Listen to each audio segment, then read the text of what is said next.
Fil-blog tiegħu Franco De Bono jisħaq li meta l-Prim Ministru Lorenz Gonzi jiddeċida li l-Gvern għandu jibqa' dejjem bl-iffirmar tal-ftehim dwar l-Isptar St. Philips wara nuqqas kbir ta' rispett lejn il-maġġoranza tad-deputati fil-Parlament li jridu li l-ftehim ikun sospiż bil-għan li l-ewwel ikun skrutinat kif iridu wkoll il-Maltin u l-Awċin.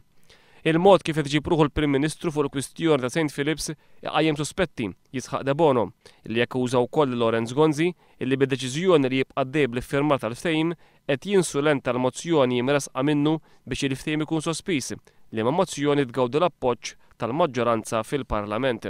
Waqt li jżid li l-problema ta' nuqqas ta' sodod f'Mater Dei missa ilha snin li ġiet solvuta, De Bono jgħid illi din il-problema żgur li mhux ser tkun solvuta billi tinħoloq problema oħra.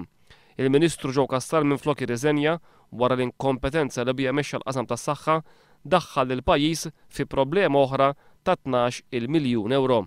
De Bono jappella lill-Prim Ministru biex jaħsibha darbtejn dwar l-Isptar St. Philips għaliex jekk se jibqa' għaddej ir-reperkussjonijiet jistgħu jkunu qarsa ħafna.